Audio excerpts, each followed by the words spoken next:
I was going, everybody. It's your boy AL Black, and you're tuning into another episode of Black Talk, man. We on episode 12. Now, I know what y'all going to say, like I said, for episode 11. I know I've been missing for a few weeks, but, man, you know, it gets just a little busy around here sometimes, man. It's a holiday season, man. You know, Thanksgiving just passed, Christmas coming up. You know, just all this kind of stuff. Hanukkah around the corner. You know, all kind of stuff just coming up around here, man. So, you know what I'm saying? You got to switch and swatch when you can, man. So I'm sitting here with a good friend, man, you know, childhood friend, man, you know what I'm saying, here with the homie, man. You might have seen him on your favorite or local soccer team review, or you might have seen him on a Netflix Squid Game, or you might have just seen him at a Rams game randomly. You know what I'm saying? I don't think he done anything with Dallas yet, because, you know what I'm saying, he from here, but I don't think he did anything with Dallas just yet, but I believe it's coming for him. So, you know what I'm saying? I'm not going to hold it up any longer. I'm sitting here with no one other than the Bronco, man. Yes, sir. Hey, appreciate you for having me. Hey, man, I appreciate you for coming, man. Oh, yeah, definitely. Anything you need. Hey, this is my first podcast, especially in person. So, I've been ready to talk to the people. you know, my boy Bronco, man, he got a kind of a hectic schedule, you know what I'm saying? He international, you know what I'm saying, in the country, out the country, man. He be everywhere, bro. So, you know what I'm saying? Like, you know, just in case you don't know what the show's all about, the show's called Black Talk, man, where I sit down with people from around the city, and I ask them one serious question, which is, what does it do around the city? So, the Bronco, what does it do around the city? Hey, around the city, I create content, yeah, put smiles on people's faces, make people laugh, make people happy. I tell stories. Mm-hmm. When I go to these different soccer games, footy games, trying to let the world know, you know, what soccer is all about. Like, in the United States, you know, we look at soccer as a joke, really. You know, we look at it as a Mexican sport. Yeah. You know, white people sport or whatever. So I talk about the sport in a way that we can understand, you know, us as black folk, you know, the way we talk about basketball, football, that's how I talk about it. So I bring this unique perspective and I tell people stories through that way and it attracts the viewers, you know. And that's not just, you know, just in the city, just worldwide. Yeah. So yeah, that's basically what I do. Well, kind of, you know what I'm saying, you kind of answered one of my questions, but we're going to go back to that question. So just starting it off the back for people that don't know who you, how did you get the name the Bronco? The Bronco. All right, so, you know, Meg the Stallion, everybody know Meg the Stallion, right? Yeah. So she called herself the Stallion. And I was like, bro, that's hard. Like, you know, she be going by the Stallion, it's the Stallion and all of that. Yeah. And I was like, what would be the male version of that, you know? And I was like, the Bronco, you know? The Bronco. So I made my name the Bronco. I thought you would say, like, you know, like a male version would have been like, well, it'd been like the Clydesdale or something like that. Oh, nah. And the funny thing is, a stallion is a male horse. But she just... Yeah, it is. It's a male horse. So I just like, well, what's another horse name? Yeah. So I got Bronco. You got the Bronco. The Bronco. That's crazy, man. Yep. All right, man. So, like, how did you even get... Now, people that don't know, you know what I'm saying? They don't know you did skits at first. You was doing skits at first and stuff I like was. What's my man used to do with the jury all the time? Oh yeah, Roger, yeah. Roger, the little GQ stuff. Yeah, how GQ people used to be, yeah, bro. Yeah, come on the screen like, yes, sir. Yeah, yes, sir, bro. I used to do skits. I actually started like content creation all the way back when I was a kid, like 10 years old. Yeah, I always wanted to do YouTube videos. I used to do stop motion videos with like wrestling figures. Yeah, with the toys and stuff. You take a picture and move it, and then you know. And then edit it all together. Yeah, then they edit it all together. So I was doing that at 10. Like, my first YouTube video was 2009. Like, March something, 2009, 10 years old, bro. See, I didn't even know that about you. Yeah, so I did the wrestling figure stuff. And then, obviously, you know, everybody want to do gaming stuff. I did gaming in middle school a little bit. Yeah. High school, started doing skits. Mm-hmm. I was in classes doing skits, too. In Ms. Rashford class. Shout out Ms. Rashford. Yeah. It was the audio video production class. Yeah, we had Miss Simpson. Miss Simpson when you was there. She didn't let me in the class though, man. I signed up for it, but she you know, because she's the peak. Yeah. I understand. You know what I'm saying? You only got a certain amount of space you can put in there, so I understand you can't have 30 kids in that type of class because there ain't enough equipment or whatever. Yeah. So I understand that. Thankfully, we had 2 separate classes, so you know, or 2 different periods or whatever. But yeah, we was in there doing music videos and you know different skits for the project, so they was right up my alley. You know, doing skits. College, I was doing skits, and then it brought me to reactions to where I am now. Okay. All right, man. So, you know what I'm saying? For those who don't know, you know what I'm saying? You also have another talent, man. You play drums, too. Oh, yeah. He try to play lead drums. There ain't no Nah. I can't lie. Them boys probably had, like, one of the coldest snare lines in LTD history, man. Hey, we was chopping. Nah, for like real. That, we was chopping. Mr. Bonner always talk about y'all boys, like, you know, of course he referred to my time period for setting the foundation. But y'all boys came in and most definitely took over. Like, I've never seen the line just bear to play, not play anything. It's just it didn't matter what niggas do in front of y'all. Y'all was able to play it, bro. Yeah, and I give that credit to y'all. Like I say, looking at y'all setting the standard. Because I know after y'all had a big group, like a big senior group in 2013. Yeah. And I already know people probably thought, they were like, damn, they finna be sorry now. Like, now that y'all leaving. But nah, in the middle school, it was a big group. Me, B4, Dylan, Trail. Even though Trey was already at the high school. Ravonte was already at the high school. But, Ravonte, Trey, they ain't used to teach us nothing, bro. Like, I was finna say they'll come back and teach us some stuff, but they ain't teach us nothing. That'll be Hollywood, fool. They used to come back to the middle school and be Hollywood. Man, bro. Now, for Trey, I can't really. I can kind of see that for Trey, but I can most definitely see that for Ravonte. Yeah. I can most definitely see that with that nigga, man. Bro, that was being Hollywood. So I was like, man, whatever. We don't need y'all stuff no way. So, me, B4, Brandon, Kevin, rest in peace. We always be in there, just chop all the time. Look at YouTube videos. Well, no, y'all had Rob come, show y'all a few things here. Yeah, yeah. People from the high school would come and show us stuff. So who used to really trip me out? That Rob used to say he sit up there at random times, but not gonna sloppy. Oh yeah, I was just finna say he'll come up there sometimes too. I was like, I went up there to do something with them, and I seen Sloppy up there. Like, why is he there? I want to say I think he lived around the area. He stayed in them apartments down the street. Oh, okay, yeah, he would hear us just outside practicing and stuff and just come. Like we'll be playing. I remember one time, I don't know what we was playing. I want to say we was playing sequence or trying to. Yeah. And then all of a sudden you just see Slap out of nowhere. He like, hell no! Like he power walking over there. He power walking to that. It showed us the proper way how to play it because we were just bullshit. We ain't know what we was doing. So that's funny, man. Yeah. I can see you probably because you probably had some slides on too. When yeah. That sounds just about right. That sounds just like it, man.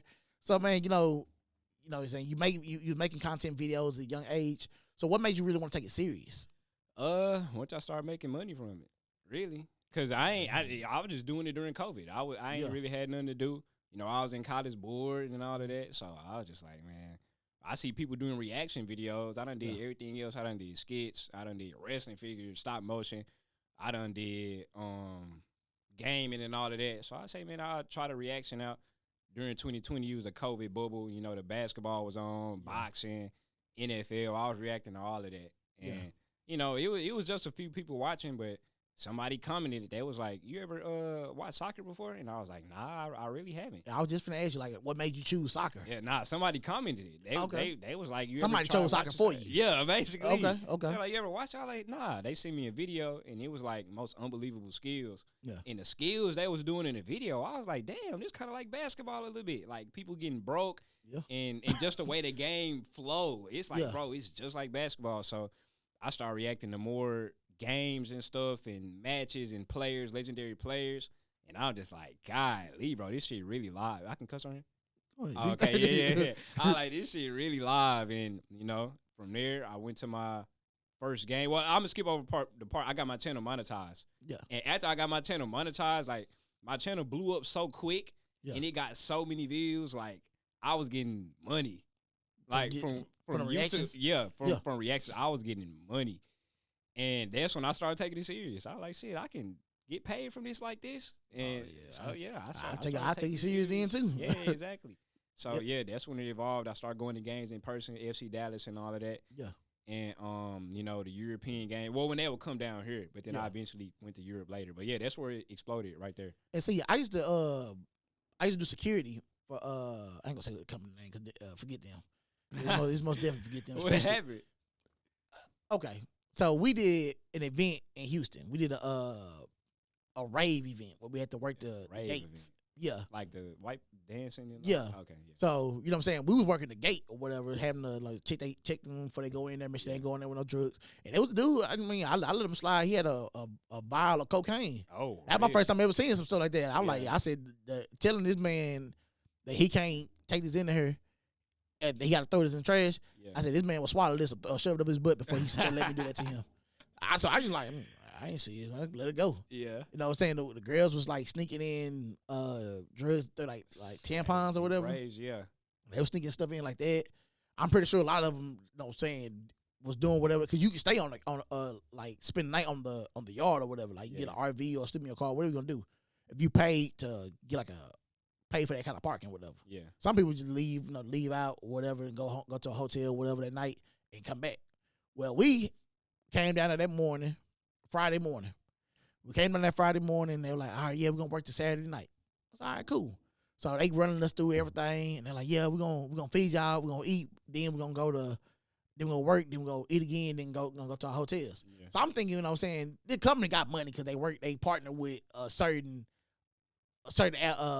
athletic group out here in Dallas. You know what I'm saying? You put your mind wherever you want to go for that. So I'm thinking, like, all right, you know, we should at least stay in the Hilton or something like that. Man, first off, we didn't eat for real.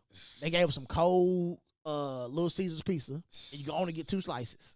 2 slices. 2 slices. You don't work. You've been working all day. Yeah, 2 slices. 2 slices. So they get us on the bus like, all right, yeah, who your roommate? So me and Rob working. So you know what I'm saying? Me and Rob write our name down. Like, yeah, me and you gonna room with each other. That's only right because I ain't finna stay with nobody else. I don't know. Yeah, that's weird. And so we get to the hotel. They picking the hotel rooms or whatever. And they like, yeah, we got somebody to stay at the Red Roof. What was the other one? The Red Roof or the La Quinta, and somebody for the Hilton Express.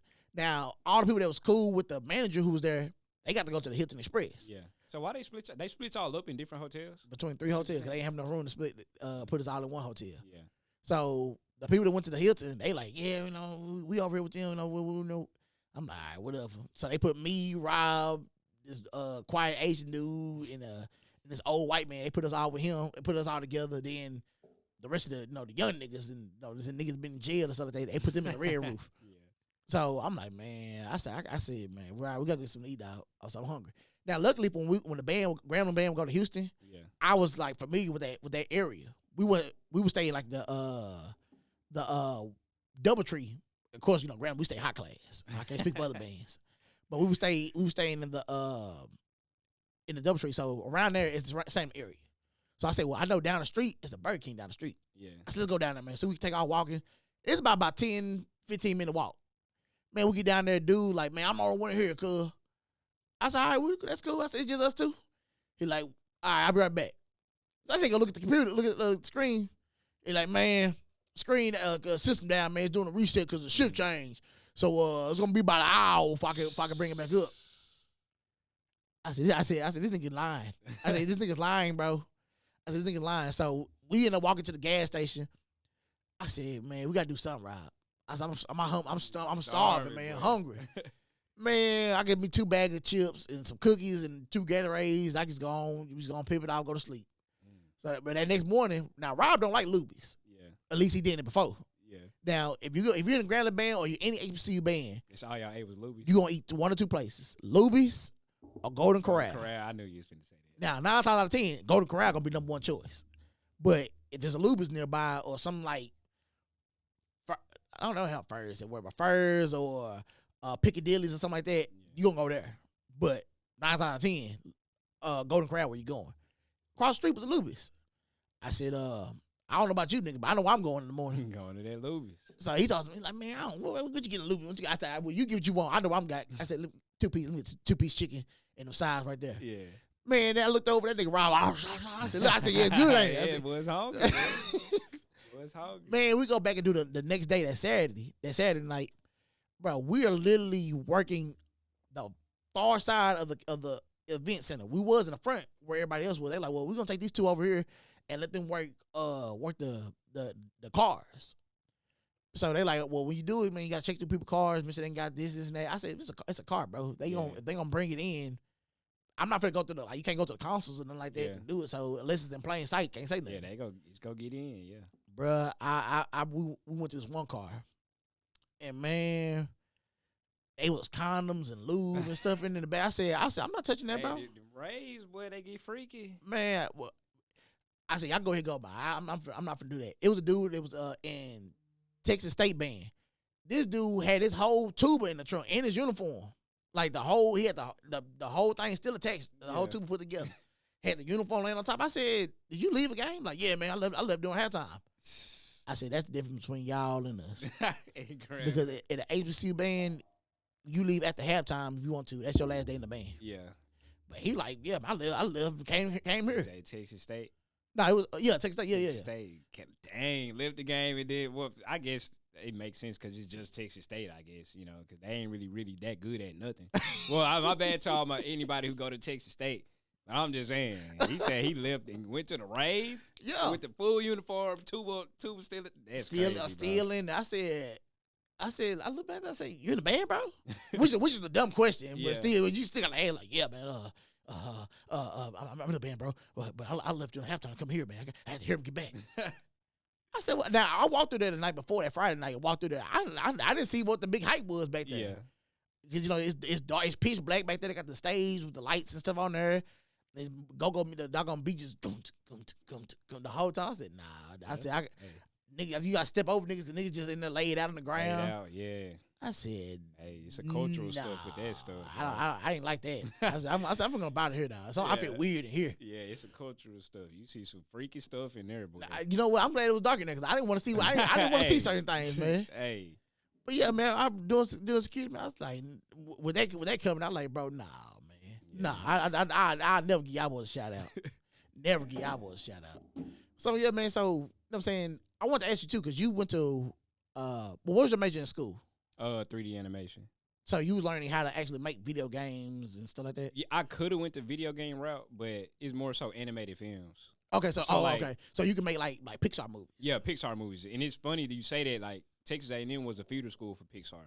Oh, so like I had classmates. You know that Soul movie? Yeah. The Soul, yeah, I had a classmate who worked on that movie. Oh, dang. Like right after they graduated. So yeah, it was a you could do different stuff. Like you can make the characters if you wanted to, or you can animate the characters, make them move. You can do the special effects. Yeah. You can light the scene. Like you could do so many different pathways with stuff like that. So that's why you already had a vision for it because you was doing still what's it called? Stop motion. Stop motion. Yeah, and I used to do special effects too. I left that part out. I forgot about that. So yeah, I used to do special effects too. Oh dang. Yeah. So with your videos, you can really take them. You really could take them to another level with the editing and stuff like that. Yeah. You really just want to get fancy on them. Yeah, I could. But now these days, like, bro, the route that I decided to take, it's just funny on what blow up and what don't. And what don't. Like, the stuff I put the effort in, you don't really get, like, a lot of views or a lot of traction and stuff. But the bullshit that you just go out there, just react to a video, we got a whole bunch of views. So I feel like the lane I took, my creativity really done been zapped. Like, I ain't got the same creative brain that I do. Because you had to kind of dumb it down a little bit. Yeah, I get that I do back, like, in high school or middle school. I get that. Because, like, even like now on TikTok, I got 3-4 videos that's viral right now. Yeah. Just me literally sitting at the piano acting like I'm playing, talking about the YNs want to do a talent show. Yeah. I wasn't thinking nothing of it. I put it up, put the first video up, and literally my phone just started going. I'm like, what? I said, what's up with this? Which is not common because anytime I do something at school, it tends to do pretty good number wise. If I'm talking about the kids, something like that. Yeah. But this one, they just kept going. I said, oh, okay, maybe it's gonna stop at like 20,000, like the other video did. It kept going. Man, I'm like almost 80,000 right now. It's always the ones that you don't expect. Yeah. Like when it comes to doing content and stuff, you can't never put in your brain that like, this whole go viral because you ain't gonna do nothing but get disappointed. Yeah. So you just got to just keep posting, and one of them go blow up or have a chance to blow up. Yeah. Even though also he was a former member of We Are Rise Up as well, man. Back when we was just going as Rise Up, man. Back with Tony, Greg, Radio, Trey. Zach, the original crew, before we had to do a couple shift changes in between the shift change. Yeah. But yeah, man, even with those videos, I'm like, I'm like, yeah, man, I think it's gonna be the one. After a while, I stopped saying it. Yeah. Because I'm like, every time I say this the one, it don't be the one. I said, like bro, we are literally trying our best here, and we cannot get nothing going. Yeah. But the crazy thing, the first video that we had to take off. It was a TikTok video we did in Zach old apartment.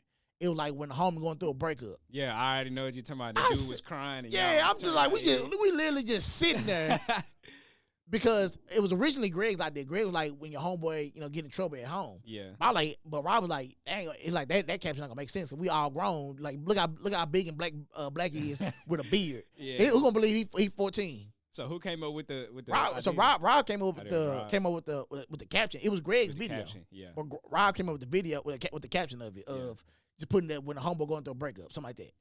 So we posted it, whatever. And man, that night he probably got maybe 25 views on it. Yeah. I didn't think nothing of it because I'm like, all right, whatever. It is what it is with that. I said it might do better on Instagram and Facebook. That was my market. I said it might do better on there. Man, that nigga Greg called me the first thing in the morning, like, bruh. He said, you seen the video? I said, no, I have not seen the video. I said, I've been looking at the back of my eyelids. I said, what's going on? He said, man, that mud is 600 some thousand views. 600,000? I said, what the hell happened? Yeah.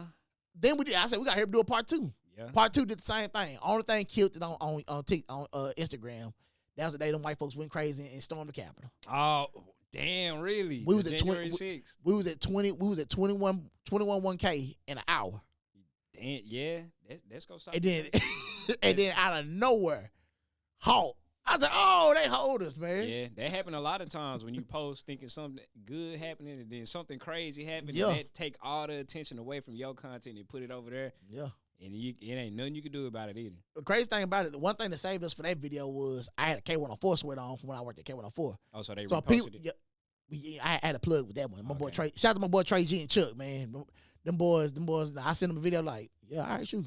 They were like, I'm low key risking their jobs. It's like, you know what I'm saying? That the bosses see, they're like, nigga, who is it y'all keep posting? Like, y'all not reposting these people like they known, like when they would do like a Lil Duval video or a T.I. video, something like that. Yeah. It's not like one of them. These are some random Dallas niggas. Dudes, yeah. Random and they, friends. Yeah, and y'all, and we sending them the video, and Trey G up there like, I got you, hold on. Or Chuck be like, yeah, real. I got you. I'm like, that's real. That's just real niggas, man. Shout out Trey G and Chuck, man. That's them my dogs, man. So, with you going to Texas A&M, you know what I'm saying? You went to PWI. Of course, I went to HBCU. You know what I'm saying? Can you just tell me, like, what was the big difference between the two? Because I know, you know what I'm saying? Because you've been going to predominantly black schools your whole life. My whole life. Then turn around and go to a PWI. I know that was kind of a culture shock, just a little bit. Not even a little bit, bro. A huge culture shock. Oh, okay. Like I always say, I never seen that many white people in my life, bro. When I got there, I damn near didn't even know how to interact with like white people when I was first there. It's like I could never just really, you had black people there. You had orgs and whatnot, and I never really just joined the orgs. I would just always do myself. Even in high school, I just always did myself.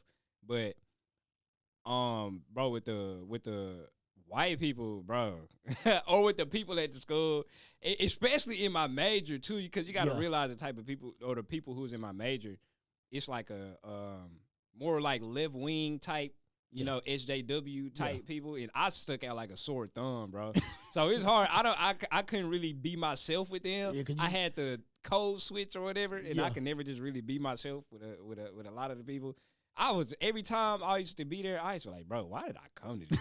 I'd be like, God, Lee, why I ain't go to school be in the band, bro? Yeah, because you right up the street from PV. Yeah, exactly. PV was right over there. So I was like, I used to say that all the time. I used to talk to my academic advisor, and they was all like, just stick through it, stick through it, all of that. Mm-hmm. Yeah, I ended up sticking through it, but every time I used to come back to like Lancaster for the Battle of the Bands and the Cotton Bowl, and I see Trey and them and Graham, and I see Kevin and Trevor over there at PV. I was like, bro, damn. I should have went to college for band, bro. They over there having fun. Man, it's crazy you say that part because Mr. Bonner talks about that part he talks about that all the time, man. We got one dude, one of the kids I just graduated last year. Yeah. Out of the three of the drummers I graduated last year, I had one in Jackson, one at Grambling right now, and then the other one, he had a full ride to University of Houston, academic scholarship. Yeah. Now, he did audition for Jackson, but, you know what I'm saying, he didn't make the line or whatever. And he was, feelings hurt, like, man, Mr. Trader, man, my feelings got hurt, man. I really want to march, man. I said, well, what you gonna do next? He said, well, I got a full ride to University of Houston. I said, damn that band, boy. That's crazy. Yeah. I said, the only thing you don't miss is saying, get funky on Saturdays. I said, that's the only thing you don't miss. And you could be in the band in Houston. Yeah. If he ever wants to. Like, I would have been in the band at A&M, but you got to be in the military and cut all your hair off and all of that. Well, that was like Grambling. That's I guess you could. Well, it's not like that now. Well, they changed hair, but. Yeah. You couldn't. The hair you had to have a fade like how I got now. Yeah. This beard I got. Oh yeah, that's out of there. Yeah, but you had to real life be in a corporate cadets like ROTC though. To be in Texas A&M. Yeah, walk around campus with ROTC uniforms and live in the block. Yeah, that's why I ain't do it. So if I was at like U of H or UNT or UT, I would have been in the band. I'd have been in the little white band on the show style. It's crazy. U of H band. We my sophomore year we went and did a collab with them. Yeah. They band. So, like, during the summertime, because they were like the second game. Yeah, second game. So during the summertime, the student leaders and the some of the people, student leaders and dance committee had to go to Houston to teach them the breakdown. Yeah. So we had already had the breakdown for that game already done in the summer. Yeah. Normally, you know what I'm saying, for a game like that, we'll go ahead and get it done that week or the week before. That game was already done in doggone August. Mm-hmm. So they go to Houston and they come back and they're like, well, how I look for them? How I look? You're like, man, it's gonna be some work. So we're like, well, all right, cool, whatever. You know, we ain't thinking nothing of it. Yeah. So we go out there and they band is structured totally different from us. Like, you know what I'm saying? They walking through each other's range, you know, in the black band, you know what I'm saying? You don't walk through each other. You walking through the trumpets, nah, walk around, dog. Yeah. My spot right there, walk around, man. You gotta walk around the whole section. So, you know, they walking through each other's section and stuff like that, and we looking at each other like, what we do? So shout out to Mike Hendricks, the assistant band director at the time. He look at us like, hey, y'all quit all that stuff, man. Quit. They don't know. Quit. Y'all quit that. So he was like, all right, whatever. So on the side, they split the drum line up. Like half of us on this side, half the Grambling band, half the drum line on this side, half of y'all on that side. And we got to mix in with the U of H people. Yeah. And so behind us is like the saxophones and the tubas. So shout out Big Mike, man. His birthday was yesterday, man. He played tuba. Dude, crazy nigga from Shreveport. The dude that's playing tenor saxophone, he behind us and he doing all kind of wild stuff. He black dude, man. Yeah. But he dancing like one of them. Yeah. So all you hear is Big Mike say, we stop the song to go reteach the dance steps. All you hear is, hell no, cuz, what he doing? And I turned around, I said, I already seen him on my peripheral, but he back to doing all kind of crazy. I said, bro, Big Mike tripping, bro. So practice, like we like in the middle of practice, like practice almost done. All you hear is this black dude play cymbals coming through the, like from the front of the band, coming all the way through the middle. All you hear is, hell yeah, man. I'm with my people now. Hell yeah. He was U of H? Yeah. Damn, U of H cymbal player. Hey, I bet you he was happy, bro. Like, you see how different the bands was, and now you got your people pulling up, dancing and whatnot. Yeah, I would have been teed up too. Bro, we sitting there looking. I said, what's wrong with dude, bro? He's like, hell yeah, man. Hell yeah. I'm with my the band director, they band directors on the podium talking. Yeah. We know, you know what I'm saying, when the band director's on the podium, you know, we go ahead and be quiet. He don't care about none of that. Don't care. Hell yeah, man. I'm with my people now. Hell yeah. I said, dude, it's culture shock, man. He's seeing some more color folks around here. He losing his mind. I already know he was teed up, boy. I said, dude, losing his mind, bro. I think that probably like the funniest thing, interaction with another school band that we ever had. That you ever had. Cause we did stuff with Cal Berkeley. They were real cool out there in Cal Berkeley, California, in the Bay, and University of Arizona. They were a little snobbish, but that was cool. Snobbish, really? Yeah, you know, they really want to interact with us that much. Yeah. At least some of the people from the drum line. Let me say it like that. Oh, okay, yeah. So, but as far as everybody else, they're pretty cool. Pretty cool. That's what's up, bro. Yeah, man. I always want to ask that, like, how big of a culture shock that was for you, man. Because going from being around your own kind of people to being around a diverse amount of people. I never adjusted. Like, you know, you adjust after a while. I never adjusted. I probably would have left after this first semester. After that first semester, bro, I was close. I was close, but my academic advisor kind of influenced me not to. Yeah. Because I was probably go to UNT and go to through their film school. Yeah. But my academic advisor, like, man, you know, just stay and just go get better and all of this and that. But yeah, they do. It's different, man. Was it worth the stay? Worth the stay? The way I look at it, I met my current girlfriend, you know, at A&M. So, you know, future wife and all of that. So yeah. If I ain't never go there, I would have never met her. And I feel like if I would have never went to A&M, I would have never started YouTube. Because I only started YouTube because I was bored and you had nothing else to do. I had nothing else to do. If I would have went to somewhere else and been in like the band or something like that. It took up all your time. Yeah, I wouldn't have been worried about no YouTube or nothing. Yeah, so. I completely agree with that. You know what I'm saying? Being in the Grambling band, you know what I'm saying? You had no time to really just figure out anything else. Yeah. You know what I'm saying? But only way you did was if you got out the band. Got out. Yeah. And that was such a big push against that. Like, nigga, you need to stay in here. Like, what you doing? You want to leave? Yeah. What you leaving for? We having fun. Nah, we ain't having. You having fun. I gotta graduate and figure out a career after this, nigga. Yeah, you know what I mean? So you know, shout out to the people who did, you know what I'm saying, who did get out early enough to start a career. Like, you know, my girl Alicia. I'm gonna get on the show eventually. My girl Alicia Gaywood. You know what I'm saying? She news anchor out in Shreveport, you know what I'm saying? Oh, yeah, I know who you're talking about. It's Trey cousin, right? Yeah. Rob Trey cousin. So, you know what I'm saying? she does a lot of big influential stuff too as well. You know what I'm saying? She helps out the community. She goes back to Grambling every year for Doggone Body Classic and does a story on them. And I appreciate that too because she puts them on the news, on the map. You know what I'm saying? Make sure they are still seen worldwide. Yeah, so I really appreciate that. So man, moving on. So the soccer community really, I didn't even notice that you got a soccer shirt, sweatshirt on. Yeah, I always got to represent. Yeah, you know they give you plenty of gear. Yeah. So you know what I'm saying? The soccer community really embraced you. Why do you think that is? Because I was different. Because the current landscape in United States soccer right now, is not really in a good space. It's always pause that real quick. I know what they all supposed to be telling with that doggone Houston story. What? Yeah, that's why we went down another time with the company. I switched the whole doggone. You made me tell that story about what happened to us in Houston. Made me forget. We used to go do the soccer games. We seen the U.S. In Austin. Yeah. And we seen the USA team. Yeah. And I never seen that many black people on a soccer team. On a team, bro. Yes, that's what people don't realize. People think that our whole team is nothing but Mexicans or white people. Yeah. Bro, we got niggas on the team. Yeah, and the team is niggas. I was saying they real deal niggas too. Yeah, I heard them talking black people play soccer, bro. I said that myself. I said, what's up, bro? I said, you good, man? Yeah, cuz. I said, what? Bro, black people, we are good at anything, every sport, whatever sport we want to do, bro. We can do say that again. You say that loud and proud, brother. Yeah. Yes, I'm telling you, bro. Deep. All right, go ahead. My bad. I ain't even cut your thought off.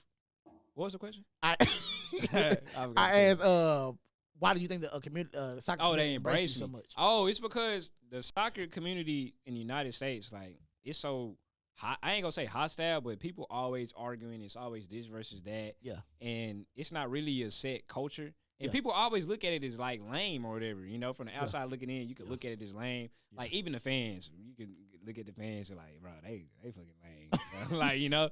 But I guess they embraced me because I just brought a different viewpoint or a different kind of swag to it, quote unquote, as you could say. And I don't want to toot my own horn, but I kind of brought new eyes to it too, just because of the way that I talk about it, and I make it easier to follow along than watching somebody else talk about it or just watching it normally. Like I can break it down for the average sports fan in America to follow along and watch it. So it's just it's just the way that I interact with the sport, put it like that. And people like to see people come to the sport anyway, but because of the fact that I enjoy it so much, it make people appreciate that. Yeah. You know? Because when I was watching one of your videos, I said, no, what's crazy, I watched the video, then went to work at one of the games. Yeah. I said, okay, I see what you're talking about now. Because, you know, a lot of people think those cars don't mean nothing, or you can just run and and hit somebody like you want to. Like, nah, it's real deal rules to the game. Yeah. And like you know what I'm saying? I seen a dude get checked out because, he slid into a dude, what they said was intentional slide. Yeah. So he, like, you know what I'm saying, he got put out the game because of how he did it, because he tried to hurt dude on purpose. Yeah. But like, if you ain't really paying attention to him, like, you would just thought, oh, he just slid into him. Yeah, he just slid. Nah, I don't see people get red carded because they the head butted the dude in the chest. Yeah. You talking about Zidane? Yeah. I said, what kind of crazy nigga takes his own head and drive it to another man's chest? Them niggas crazy, bro. I'm telling you. That's one thing I will say, like, the passion in soccer is just different. Yeah. Like, how you say that he was sliding into him and they gave him a card. Yeah. He did this shit on purpose. Like, some instances, a coach would tell you to go do that. Oh. Like, that's how passionate they are about it.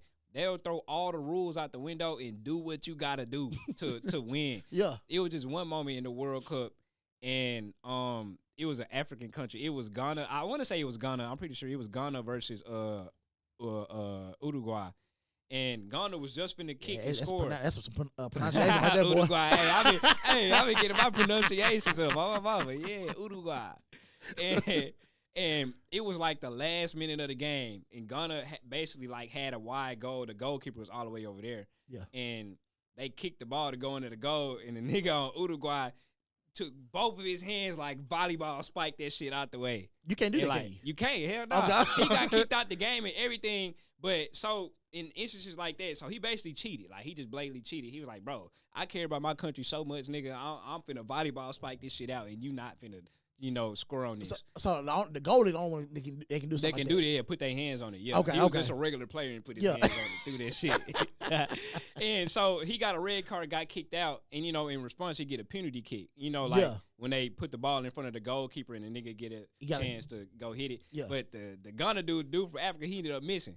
So the dude, he basically got rewarded for cheating and, throwing the ball out of there. Yeah. And people applauded him for that. Why? If that was in America, you know, everybody would be chastising him and saying, Yeah, booed and you stuff know, like yeah, that. unsportsmanlike and all of that, bro. Overseas, you do what you gotta do to win that game, bro. 'Cause That's how much it means. Even like seeing clips of they games over there, Yeah. like they games more turned up. It's like watching a Cowboy game over Oh, there. bro, it's not even cow. That's really disrespectful. Like To say to say like a Cowboys game about Dang. overseas, bro. That's disrespectful, bro. Because them boys, is they more turned up over there than that? yeah, bro, like 10 times more. Like Yeah. so in American sports or like a Cowboys game, say the opposite team score.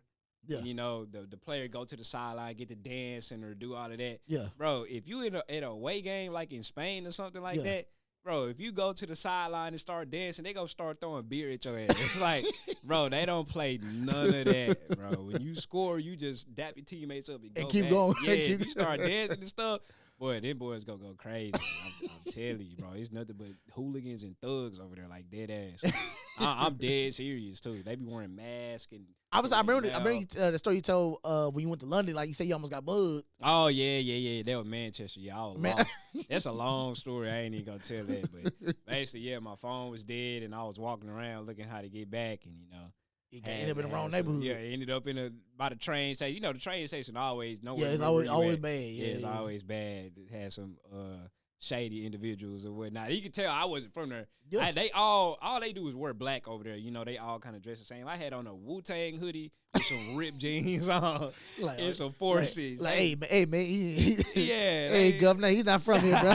That's probably crazy. I'm hearing myself. I'm probably doing an Australian Australian accent. Yeah, they knew I wasn't from there. So I'm glad they left me alone though, because they definitely was eyeing my ass. Because I walked right by him, like down the steps, and they was like posted up on the rail.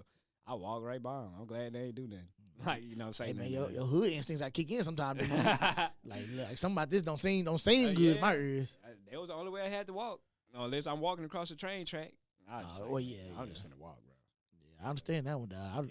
Me personally, I feel more safe going to go get the police. They don't bother the police over there. The police come over there bothering you. Yeah. All right, man. So, like, I also seen, man, that you got invited to to an event with the USA team. Yeah. So how did that go? So during it was an event called the Gold Cup. It was a tournament. Yeah. And shout out Caitlin Stevens. She the one who put me on to the opportunity. Yeah. And she kind of like my mentor, basically. Yeah. And, you know, usually I only be focused on YouTube. Yeah. And she found one of my TikTok videos that I made about a jersey. Mm-hmm. And she was like, you know, had my contact info. And she was basically kind of like, she said she had a different events for me and stuff and different collab stuff. And she asked me, she was like, why you don't post on Instagram? And I was like, I don't know. Because Instagram don't really pay you for views. TikTok do. Yeah. So I'm just basically like, Instagram don't really pay me. And she was like, you should post on Instagram. Like, you know, whatever you post on TikTok, post on Instagram. And I started doing that, and I started getting new eyes to my content. Because apparently all of the companies and whatnot is on Instagram. Like, all of the advertisers and brands and stuff look at Instagram and not TikTok. So after I started doing that and I started building my following up, she was like, it was just opportunity for the Gold Cup. Now, it wasn't paid. She told me. She was like, it's not a paid opportunity, and you gonna be working real hard and all this traveling. But they'll pay all the expenses like the travel. You just not gonna get paid. Yeah, I'm just not gonna get paid for doing it. So she was like, she would understand if I don't take it. And I was like, man, you can put me down right there. You know, that's opportunity. That's more than money. Exactly, that's an opportunity. And I ended up doing it. And, you know, I was in there with the USA team. I met the team, met the coach, and, you know, helping make content and stuff. Went from first I was in. It was so, bro, I be so many places, like, I done forgot. Like, my mind been a blur. Yeah. Damn. I went to, I think San Jose. San Jose was my first place I went. San Jose, California. Yeah, California, yeah. And then after that game, it was Austin. Then after Austin, it was, I want to say, it was Dallas. After Austin, it was Dallas. Yeah. Then after Dallas, it was St. Louis. Then St. Louis. No, after Dallas, it was Minnesota. Then Minnesota to St. Louis, and then St. Louis to Houston. So you gone? How long was you gone? Like, I want to say a week or two, maybe a week or two, yeah. Mm-hmm. And just following the USA team, making content around it. It was actually a large group of us. It was different creators. They choose one creator to follow each team. Yeah. So you had a creator following Jamaica, had somebody following Honduras. I was the one following the United States. Yeah. So Yeah, and that was a great experience right there. And I actually ended up meeting these dudes there. They work with this Instagram page called FTBL. We got like 7.6 million followers. So I was at the games working with them, and they seen my content while doing that. And that's how I got on the map with them, and that's how I just went over there to Italy. Yeah. So then was the dudes I went with, the dudes that I met with the Gold Cup. Yeah. So if I would have never did the Gold Cup, just because I wasn't getting paid, I would have never met them. Never would have went to Italy and do all of this. But see, so that right there, that's what I'm trying to tell people all the time, man. You can't always. Well, I say it too, but I also heard Carlos Miller say it too. You know what I'm saying? Some experiences you can't pay for. Yeah. You know what I'm saying? You can't. There's no amount of money that can pay you for the amount that you will make doing this. Yeah, facts. You know what I'm saying? You might do things. All right, well, they might give you $50 here. Just go here. But you know what I'm saying? You take that $50. You know what I'm saying? You meet people that worth $50 million. Yeah, exactly. You know what I'm saying? So you never know what can come out the opportunity. Yeah. Some things nothing might come out the opportunity. But the fact you was in a room with some people that know not know your name is better than nothing. Hey, yeah, exactly. Just do the most you can, and with the opportunities that you get, do the most with that opportunities. Make sure you do what you do. You know. And I most definitely learned that myself, man. When you get opportunities, man, don't go in there halfway showing what you can do. Yeah, facts. You gotta go in there and show all you can do. You gotta go all out. You gotta go in there and show all you can do. So, you know what I'm saying? You don't get that chance. You don't always get that chance again. Yeah, facts. So yeah, like I say, I'm grateful for Caitlin. She changed my life, basically. Shout out to Caitlin Stevens. Yeah, she changed my life. Hey Caitlin, I'm black. You know what I'm saying? Yeah, I'm black. You're yeah, we up from here. Yeah. So let me see what we're going for. So you was on the Netflix series Squid Game. Yeah, man. So how did you get that opportunity? I applied. Oh, okay. I didn't know. Yeah, like after season 1 ended, I ain't really like the way that was playing. Me and my girl was watching it. Yeah. They was playing so like friendly and all of that, like holding. They was, we can do it together, all of this. I said, man, bro. I said, man, if I was on there, I used to always say, man, if I was on there, something else happened. Man, if I was on there, and my girl just got tired of me hearing me say, man, if I was on there, she was like, why don't you just apply? I was like, man, but when the series ended, they showed on the screen, apply for season 2. So I was like, hey, I'll apply. So I applied and I got on. How long did that process take for you when you applied? So I applied December 2023, and I forgot all about it because apparently they didn't start looking at applications until the summer of 24. Yeah, because they got to wrap up everything, yeah. promote everything. Yeah. So I applied December 23, and I got a text from like one of the producers like, hey, this is so-and-so from Squid Game. We want to get you on a Zoom call or whatever. And this was while I was doing the Gold Cup stuff during the summer. I want to say I was in San Jose when I got this text message. And I was in a hotel, on a regular call at first, and then we set up a Zoom call after that. And so the process is really long. You got to get physicals and see if your mental right, talk to counselors and all of that. Yeah. So I ain't get officially like confirmed that I was on there till like October. Of 24? Yeah, October 24. And then the stuff shot like late January. Of 25. 25, yeah. And then came out November 25, yeah. Dang. So you had to wait a whole year. I had to wait a whole year, yeah. And got my game plan going. And unfortunately, the game plan didn't, it wasn't my fault I got out. If y'all seen Squid Game, I got out on a pentathlon where it's 5 of us and we all chained together or whatever. You was only on one episode, right? Yeah, one episode, the first episode. And that was over 2 days, though. Oh, okay. Yeah, over 2 days. And we actually stayed in them dorms, too. A lot of people think we went back to hotel. No, it was 200-something of us in that dorm on bunks. Like, dead ass. All had to share bathroom and all of that. I was on the top bunk, thankfully, so I ain't had no problem sleeping or nothing like that. But, yeah, we was dead ass in the dorms like on the show. It was just like the show. And I don't think I would like that. Yeah, it ain't for everybody. It's a high stressful situation. And I'm just talking about the sleeping part. The sleeping part. Yeah, people snoring and well, see, I'm a snorer, so that part wouldn't bother me. Yeah, I'm gonna be bothering the hell out of somebody else snoring. Yeah, hey, like I said, I was on the top bunk, so I wasn't around nobody but me. Did y'all have your phones? Nah, you can't have your phone in there. So I ain't had my phone for like a whole week because when we first went to the hotel, they take all your belongings. Yeah, and you basically got to stay in the hotel for like 3 days so everybody can get in from around the world. Yeah. And yeah, we didn't have our phones or nothing. We couldn't, no contact with the outside world. We had to stay in the hotels all day, except when we went to breakfast, lunch, and dinner. Yeah. So yeah, it was weird. And then I got used to not having my phone. But after I got out, eliminated, and they gave me my phone back, man, I was like, man, I don't even want this phone, bro. Especially because the way I got out, like I say, on the pentathlon, I did the little dice game, the gongi, and I did my game in like 15, 20 seconds, bro. Yeah. But then we got on the house of cards, and my teammate couldn't stack the cards, and then the other team ended up lapping us and got out, and then we ended up getting out. It's like, you know, I couldn't have played no better. I couldn't have hooped much harder. It didn't matter. Yeah, I was say now. I've heard the real story how everything went down with that. Yeah. And I was like, God, dog, man. Bro. Don't nothing make you mad if a nigga say you ain't nothing you can do about it, man. Bro, nothing. Y'all couldn't help him at all. Nah, I couldn't help him, bro. I was so pissed off, bro. I was so salty. Even looking back at the show, I'm looking back. I'm salty as hell looking at everybody who advanced having these experiences, new experiences, and all of that, bro. I was so salty looking at that. It's like, because I couldn't have played no better. Yeah. So I did my thing. But that leads me to inspire me to apply for more reality shows. Like, I'm trying to get on, you know, Big Brother? You ever heard of Big Brother? I ain't heard Yeah, it's this reality show called Big Brother where it's like 16 people in the house and they vote each other out at the end of every week and play different games and stuff. So I'm going to apply to there, try to get on there, and we'll see. We'll see what happens. Hey, man.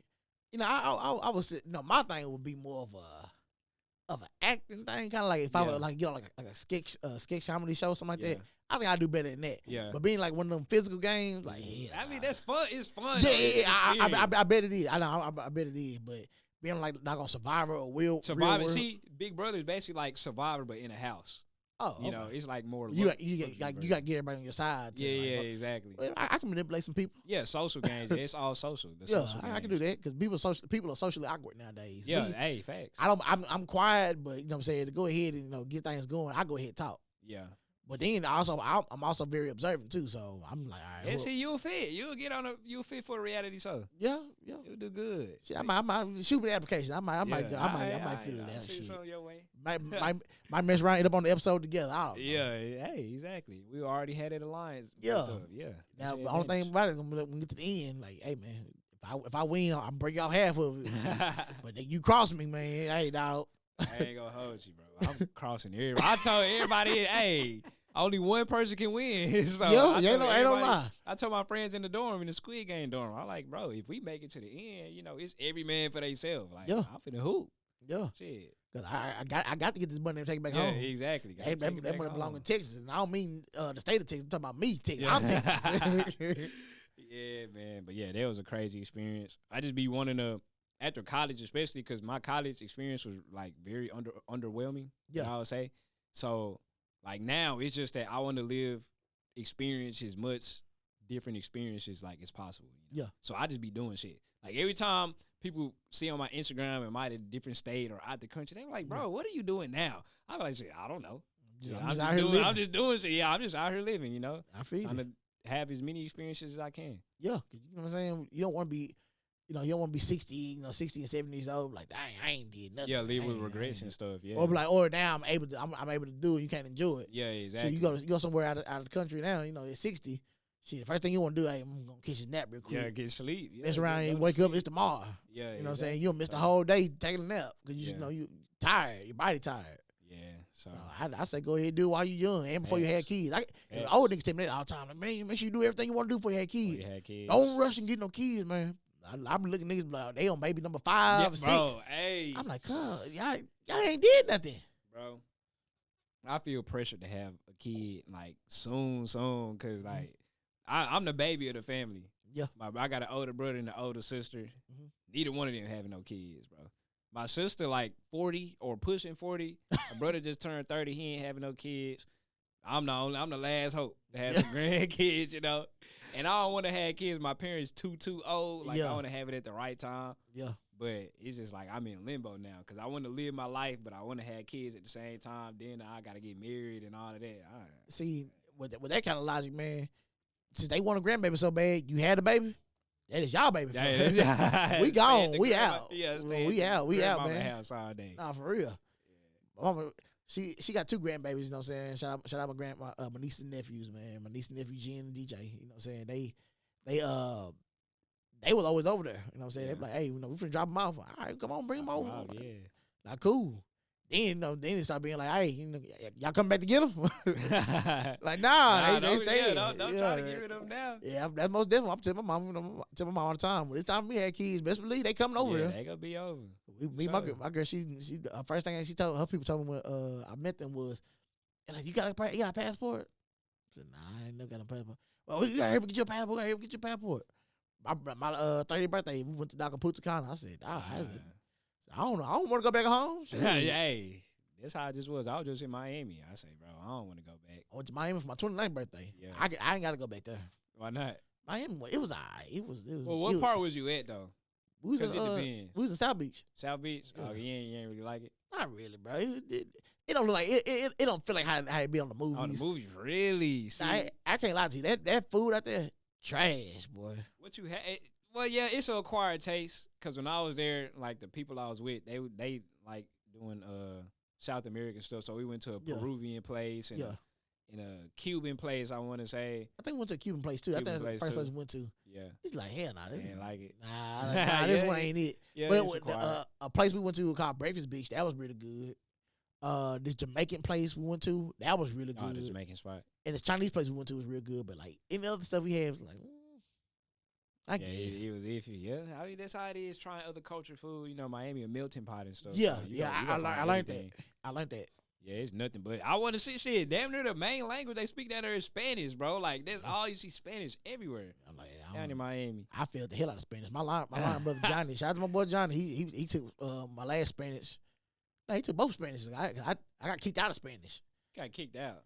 Yeah, dude lied to say he enrolled me in the class, and then got to like almost many times like, you're not on my roll. I said, bro, why did you let me sit here this long? Bro, yeah, that's crazy. And I said, all right. I said, I was mad as mud. I was mad.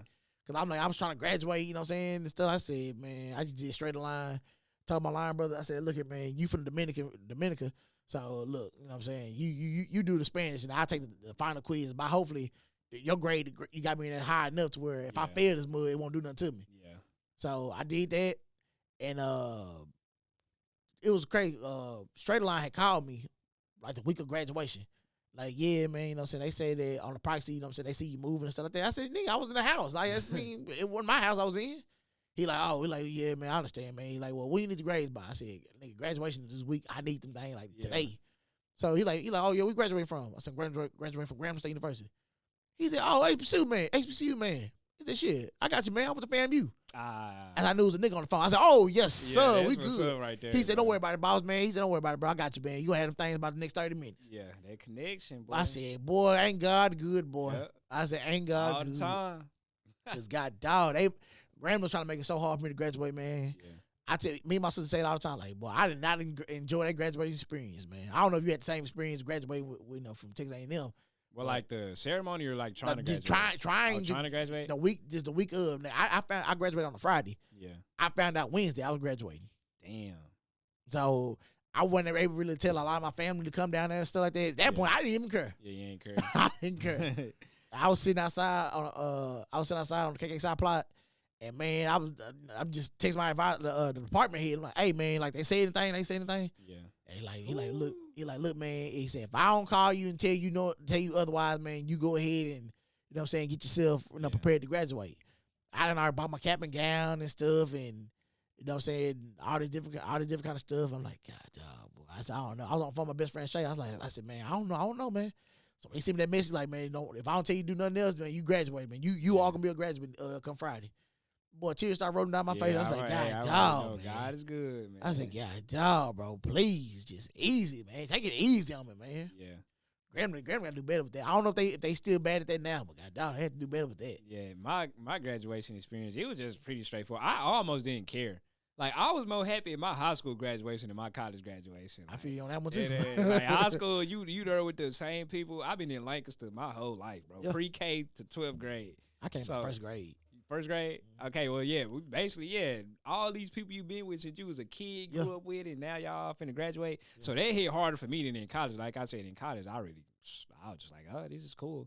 You know, you get what I'm saying? I walk across the stage, but it's funny because in my graduation, you know, I'm the token black person. So when I walked in the gym, they got the picture of me on the big screen. I'm on the big screen walking. My folks was like, "Oh, they showed you on the big screen a lot." I said, "I bet they did." Got a black nigga with an afro, all these white people. You know, they trying to show they diverse and shit. Yeah. Hey, man. Yeah, man. Hey, I told that story a couple of episodes ago with Madison on here about how, you know what I'm saying, when we did graduation, I was sitting there nervous the whole time. I wasn't paying attention to nothing the speaker said. I wasn't paying attention to nothing the president was saying. The band was playing. I don't care about none of this, dog. I'm sitting there sweating. I'm like, nigga, because if they ain't got my name on this thing, what, damn, it's gonna hurt, dog. Because before you even go out, they got check your name. They're like, say my name. So, oh yeah, you right here. I said, all right, better pass the first thing. Then they got to the stage like, what's your name? Told my name. He's like, oh yeah, I got you. He's like, how you gonna pronounce it? How you see it, nigga? Pronounce it like that. But that nigga said my name. I said, he went across the stage, shook the president's hand. I said, yeah, man, thank you, man. Appreciate you. Everything. Yeah. I said, hey, man, if I don't graduate, can we take the picture down? He like, man, go on across the stage, man. He thought I was joking with him. I'm dead serious. You dead so then we go out. You know what I'm saying? You got to go to the little ticket booth to get your diploma, degree. So I tell the lady my name, and she shuffling and stuff like that. I said, I do this shit for me. Too good to be true. She said, oh, no, I'm tripping right here on the front. Oh, there it is. I said, thank God bless you. You gone. It out there, yeah. People from the band trying to take pictures. I said, man, damn pictures, all that extra. My mama trying to take pictures. I said, look, let's get away from here. Yeah. Let's go. They change their mind. Let's go to the other. Yeah, let's go to the other side of the campus. Like, let's get away from this side. Yeah. Nigga was like, Mr. Tatum, like, no, I got it now. It's too late. Yeah, boy, a stressful experience like that on graduation day, boy. If you, going to Nate, on graduation rehearsal on that Thursday. Yeah. That lady, they down there checking people's names. To see how people walking away with their heads down, shaking their heads, girls crying, because their name is not on that list. I said, ooh, only thing scarier than this is when people do that when it was time to get into heaven. Oh yeah. I said that's the only. I said that's the only other time a nigga shake their head and cry. Then, boy, I like, woo. I said I got a preview of how it's gonna look then, boy. I said, Lord, let my name be on the list. Hey, thankfully it was. Boy, thankfully. I know you was relieved. Man, say, bro, that was a. It got to the point I didn't even know how to even feel no more. I said I don't even care. Overwhelmed with emotion. Nah, for real. Already knowing. I was sitting at my sister's graduation. I said, man, she down there graduating. I'm more happy now than I was when I was down there. You was down there, yeah. But sure, I said, every graduation, I always fall asleep anyways. It didn't bother me no way. I did the same thing in high school. I was sitting there, they sitting talking. Hey, my graduation, thankfully, since it was like right after COVID, I want to say 2 years after COVID. Nah, it was a year after COVID, 2021. Mm-hmm. And right after they called our name, we got to walk out. Like, I got my diploma, we walked out, and that was it. You take your Grambling did had 2 days. You had one half go the first day, then the other half go the next day. So, yeah. It was just like that? Mm-hmm. Okay. But see, I went down there for none of that part. I ain't graduated before then. Oh, yeah, 2019. Yeah. Shoot. I said, they were kind of turned up in our graduation just a little bit. We wanted the band to play something, like play neck at least. Yeah. They wouldn't let them play it. But at the same time, I like, man, I understand, bro. I understand how to, because when the band, finals are a week before graduation. Mm-hmm.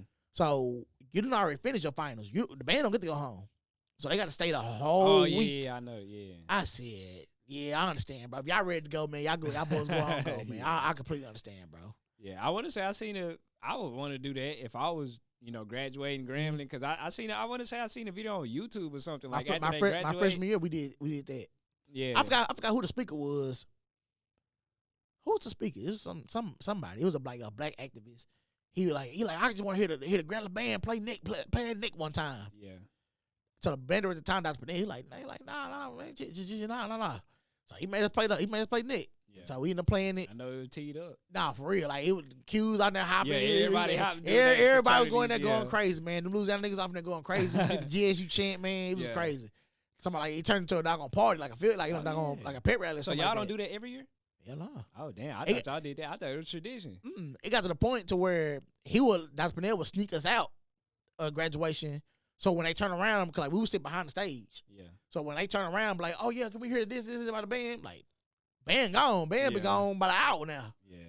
So graduation just not being over with. Niggas packing up their rooms, you know what I'm saying? Turning their keys in, heading home. So when they left my graduation, I was like, I understand. I would do the same thing. I ain't gonna say I would have. I did do the same thing. Did the same thing. Shoot, I would make sure I didn't play on graduation. Like, Yeah, I have it, bro. Have at it, bro. But yeah, man. So you know what I'm saying. We kind of missed a timestamp for, but because we always get, I was getting involved in conversation, but I always do like a random question of the day, man. But let me back up before then. So with the Fro Boys, man. So you ever thought about starting your own little thing with the Fro Boys, man? Like Fro Boy merch. Merch, bro. Bro. My subscribers been asking me to. I kind of missed my window to do merch, kind of, sort of, almost. Cause like my peak YouTube, cause I kind of like pivoted from being mainly focused on YouTube to Instagram and TikTok. Yeah. And my peak YouTube, when people was asking for the merch, I still was in a point where I didn't really know what I was doing. Yeah. So they always ask for Fro Boys merch and this and that, and I'll try to start some designs, but I just never really pulled the trigger. And I still have not pulled the trigger on some merch. But maybe one of these days in the future, I'll finally pull the trigger. You know? Yeah, cause I'm like, man, low key, I was just looking at y'all like, I said, actually, so could use a Fro Boy a hoodie or something, Fro Boy man. Hoodie, the Fro Boy. A crew neck or something. I don't know, man. T-shirt or something. Yeah. Like, man, who that nigga is on that shirt, man? Hey, man, Fro Boy. Yeah. That boy chill out, man. And the thing I wanted to do, I just wanted the thing that caught me up, because I just ain't want to throw no bullshit out there. Yeah. I didn't want to throw, like, something that somebody would wear and they're like, bro, what the fuck this nigga got on? And like something that don't make sense. I wanted to make it look like something that anybody can wear. Yeah. Like it was this shirt that came out, I want to say maybe like 2019 or something. It was just a black shirt. And I want to say it had like white letters on it. Yeah. I almost want to say it say like raw dogging or something on it. I don't know exactly what it said, but it was something that I would always see. And the whole time, it was a merch from like a YouTuber or something that had dude. The shirts was all in Route 21 and H&M and all of that. And I was always trying to think of universal stuff that anybody can wear that you could throw in like Route 21 or H&M and something like that. Yeah. So everybody will wear it instead of people who just watch me. You know? So that's why I just never came out with the merch. Like I said, you still got time. You got growing your fan base more and more. Yeah, that's true. You know what I'm saying? Yeah. End up finally pulling the trigger one time, doing enough research. But that's another thing, get too caught up in my head and just, overthinking a little bit. Overthinking, bro. I stay overthinking instead of just doing it, bro. You just got to go out there and just do it, man. Yeah, I feel you on that. All right, man, so like I was finna say about the random question or random thought of the day, man. I was sitting at work and, you know what I'm saying? I said, man, what can I ask Rashad, man? Kind of just like, just think about it. I said, I know exactly what to ask. So, man, what you feel about the state of the marriage right now, man? State of the marriage? Because I know we be in a group chat, you know what I'm saying? Tony and all the rest of the boys, man, being there just hating, man. Bro. I just don't see how we, the city of Dallas, I always say, bro, this would never happen in soccer, bro. That's why y'all need to tune in. Especially if you're married, this would never happen in soccer. Yeah. I just don't see how you at the city of Dallas, you got the face of the league. Yeah. I'm talking about the future, the present, the now. Just was in the finals. Yeah. He loved Dallas. We drafted that man like Dirk. We drafted Dirk. We drafted this man, Luka Doncic, was just in the final. Yeah, we lost. Yeah, you can say, oh, he ain't play defense or nothing like that. Okay, now put some defensive pieces around him. Don't trade him. like why don't you trade him? He's the centerpiece. We took Luka. When we sent Luka off. Yes. And kept P.J. Washington. And then got AD. And he's always hurt. And you got people talking about, this defense, we got better out of this. AD done played 2 games. like I said he was going to play. He done played 2 games. Shout out Cooper Flag. They done rigged the draft for us to get the number 1 pick. That draft was rigged. I don't care what nobody say. That draft was obviously rigged. I don't care if it was rigged because it benefited us. It benefited us, yeah. Yeah, but Cooper Flag, shout out Cooper Flag. He going to be a great player, but he not going to be Luka Doncic. No. You know, he not going to be Luka. We traded him for a player who on the bench wearing a Packers jersey. You know, Anthony Davis on the bench wearing a Packers jersey. Straight disrespect. I would ask him to leave. Yeah, and a lot of people talking about some, Dallas fans soft. It's not that. Man, it is that serious. This is why I don't like American sports, because in soccer, bro, somebody would have threw a beer can at AD head. I'm not playing, bro. Somebody would have threw a brick at his head for doing some shit like that. And he on the sideline wearing the Packers jersey. That shows that he just don't really get the culture of Dallas. Yeah. And stuff like that. And then the next day, you got Luka in the press conference. I want to say that's when we beat the Eagles or the Chiefs after Thanksgiving. At the Eagles. At the Eagles, Luka was like, "Go Cowboys!" right before that. I say, "That's our boy, man," and we got rid of him. You think we trade him trying to give him back? You think he'll come back? I think it's too late. The bridge is already burnt. And it would. I don't feel like it would hit the same, even if we do. Yeah, I don't see that happening, bro. It's already cooked. The franchise already cooked, bro. Like Kyrie can only do so much, man. Yeah, that's true. I say get rid of Clay. When we get rid of AD, send Clay with him. Oh yeah, I never really liked Clay. You can ask anybody. I ain't like Clay on Golden State. I don't like him on the Mavericks either. And that's the whole reason Kyrie got hurt, because Luka was gone and his workload. Yeah, he doing all the work and now he hurt. I said, bro, that is so stupid, and it just befounds me that people really try to cheer to move on and make sense of it. Like, you already know who be in the group chat for this parade. I said, I cannot believe y'all, bro. Y'all not real people, bro. Hey, I guess, man, I guess gotta try to live in the reality that we got, man. Nah, he got something against Luka, bro. Like, I don't know what it is. People got vendettas against Luka or something, bro. That was the city right there. We traded away our identity. Now we ain't got no identity. Nah. We had the next Dirk on our hands. Yeah, exactly. We got rid of him. So I can see if we had Dirk and Steve Nash, at least get rid of one, at least got the other. We had neither. We had nothing. Nothing. Got rid of him for AD. For Anthony Davis. That's City Dallas of sports, man. For a Packers fan, like it's so dumb. No loyalty to the city, man. Yeah, exactly. He could at least got him a dog on Dallas jersey. Or just don't wear a jersey at all. Like that too, but you can't wear no Packers jersey on the Dallas side. You see Kyrie, man, he went to what's my stuff, K2. He went up there and bought a whole bunch of stuff. That nigga had like 3-4 bags full of stuff. Yeah. And I seen Kyrie was tuned in with the city for real, because I remember he pulled up the sock. I want to say when he first came, I seen him in the sock shirt or sweatshirt or something. Mm-hmm. I said, yeah, now there's somebody who want to be here. Yeah. You know? He cut his hair to make him look like he was from here. I said Kyrie first cut his hair. I said, that nigga from South Dallas now, boy. I said, that nigga with the Pinkston, man. Madison. Yeah, bro. Everybody had their nicknames. You had Keyston Post Kyrie. You had Ledbetter Luka. Now we trade Ledbetter Luka away, man. Yeah, man, it's great. It's just, that pisses me Dallas sports, man. I can't watch. I got a homeboy that he say, man, I can't drink tonight, man, because the Mavericks ain't playing. Yeah. I said, boy, them niggas gonna drive you to be an alcoholic, boy. Put that bottle down, man. Put that bottle down. We back being ass, bro. Nah, for real. I try not to. I don't watch Dallas sports like that no more. If I catch it, I go ahead and watch. If I don't, I ain't missed nothing. That's kind of how I am now, because my thing is, like I say, ever since I started watching soccer, that's just the passion that be in here and how much it means versus American sports. Like, that the athletes, they get a lot of money, but you can tell they be out there, they don't care. They really just they have fun. They have fun. They enjoy it. And like when it comes to the players, in soccer, the fans have a voice. Like, they voice their frustration. The players listen. After every game, they go over to the fans and, like, clap to show, like, because it's the fans' team. The fans own the teams in soccer versus, like, a billionaire. Yeah. So, in American sports, if you on a sideline talking to a player be like, man, shut up. And then they'll get you kicked out the game, But it's like. Over there, it's not like that. Yeah. It's like when you talking down on a player, it was an instance where this I forgot what team Zach LaVine play for now. I think the Kings. A Kings fan was talking to Zach LaVine. He was like, bro, play some defense, put some effort or something like that. Yeah. Zach LaVine was like, man, shut up, nigga. And then he was basically like, kick him out the arena or all of that or say something like that. And people be like, bro, the dude swore he on the team. But I'm like, you got to realize that dude who courtside. He paid his money to go. Yeah, he paid money to go. He was a fan before Zach LaVine got there. Yeah. He's a fan now, and he going to be a fan after Zach LaVine leave. When Zach LaVine leave the Kings, he probably not going to think of the Kings not one time again. He on to the next venture. Yeah. But that fan is the fan that's putting money into the team, and that's going to be there the rest of his life, I probably got him banned for a year. Yeah, exactly. Doing all that stuff. That's why American sports is just like, it's just not it for me, bro.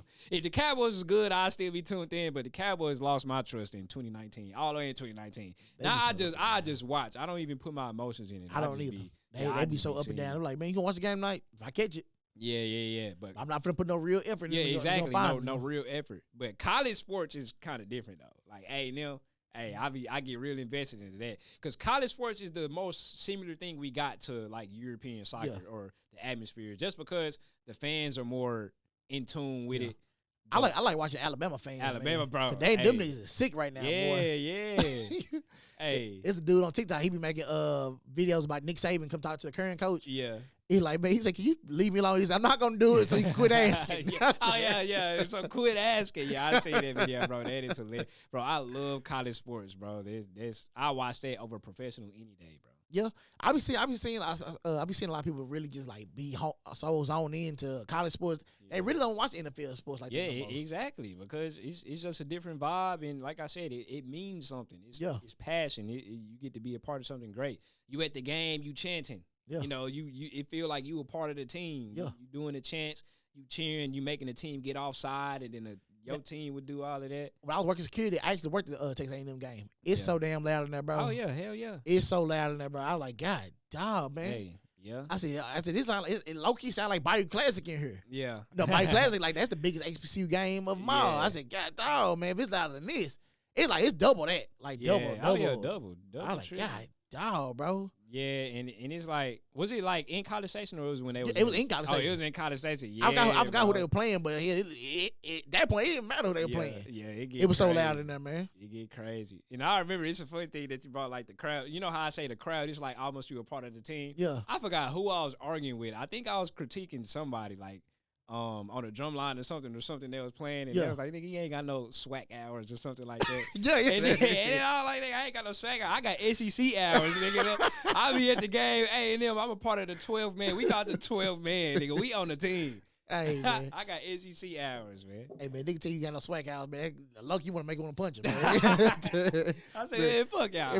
Better respect my card, nigga. Hey, man, so Rashad, man, before we end the show, man, tell the people what y'all coming up next, man. Where can they find you? All that kind of stuff, man. Yeah, hey, you can find me on Instagram, TikTok, YouTube, Twitter, Patreon, all platforms at the Bronco 0. And what I got coming up on the World Cup is happening in 2026, bro. That's gonna be a crazy time. It's gonna be a super busy time. They already know the location of it yet? Yeah. They just did the draw. I was just in Miami for the that's why you party. Okay. Yeah. And so Dallas got like 9 games. They got the most games. Yeah. But I'm not sure if I'm gonna just be in Dallas or if I'm pretty sure I'm gonna be traveling around, going to pretty much all the marquee games. Yeah. If I have an opportunity, because I'm not trying to pay out of pocket, so I'm gonna probably get an opportunity to where I work with USA in the Gold Cup like over the summer, and they bring me along to help create content and stuff. Uh-huh. So once the World Cup happen, that's gonna be crazy. And then once they end, I'm gonna apply to more reality shows, try to get on Big Brother and stuff like that. And yeah, that's my 2 main focuses right now. Oh yeah, man. Hey. And just keep creating content and keep getting bigger and just keep going. Yeah, man. You know, we gonna support you over here, man. You know, AO Black, man. We try to support everybody that we can, man. Sir. In the Mr. Bonner episode, I put your stuff in there too, but I'm gonna redo it again, put it back in the description below, man. Y'all make sure y'all go support them on Instagram, TikTok, Facebook, all that stuff, man. Support them everywhere. Patreon, you know what I'm saying? Pay that money on there, you know what I'm saying? Patreon ain't a free app. I'm just letting y'all know for those who don't know about it. Y'all pay that money over there. Subscribe over there, man. Do everything, man. Like I always say, man, support is free, man. So, you know what I'm saying? If you can do it, man, do it. You know what I'm saying? It's nothing but a click of a button, nothing but a few seconds of your time to watch the video, you know what I'm saying? Get us that watch time, you know what I'm saying? We need that. You know what I'm saying? I'm going to make sure I put everything, you can follow me on, like I say every week. Follow me on Instagram at AO Black, Facebook at Brenton Tatum, man, TikTok at AO Black. Go on there and like the video and repost them. I'm going viral with about 3 or 4 videos right now. I ain't suspect none of this stuff. So hit that. For those of y'all on TikTok, man, make this a clip. For those of y'all on TikTok, man, you know what I'm saying? Hit that doggone, that link in the bio. Come on over to the YouTube page, man, so y'all can see this kind of stuff, man. Y'all can see me do other things, man. I'm on there dropping newly now, I'm dropping drum set content. So you know what I'm saying? I'm finna get back with my man Jordan, you know what I'm saying? Get over there, get on the drums with the mics and stuff like that. I've been recording in my office. Your office, yeah. So, you know what I'm saying? I ain't got no mics on this. So if you hear something, you know what I'm saying, you hear it. Like I recorded a video today, I put it in the group chat, and they like, man, we can't hear no bass. Nigga ain't got no bass mic. You know what I'm saying? Ain't got no mics on there, man. So I'm be, going around doing some different things, man. I got a lot of talents I haven't shown everybody yet, man. The good Lord has been pushing me to show all of them. You know what I'm saying? Quit hiding them, quit sitting on them. You know what I'm saying? Before he take them from you. So you know what I'm saying? Y'all make sure y'all support us, man. Like everything that we got going on, man. Share, subscribe, like the videos, man. Do everything we can. You know what I'm saying? Make sure you stay tuned for the scripture at the end of the video, man. Make sure you get a good read of that, man. You know what I'm saying? I'm here to entertain you as well, but I'm also here to, you know what I'm saying, influence you spiritually as well, too. You know what I'm saying? We have a good time, but we also want to make sure you fed some kind of way, too. All right?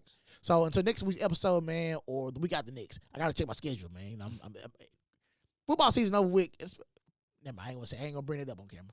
Football season over with, man. So you know what I'm saying? It's almost championship time around here in Dallas, man. So UIL championship time, man. So if I have to go for a school right now in the playoffs, man, I'm going for sock. That's the family school. So you know what I'm saying? I'm gonna ride with sock on this one, man.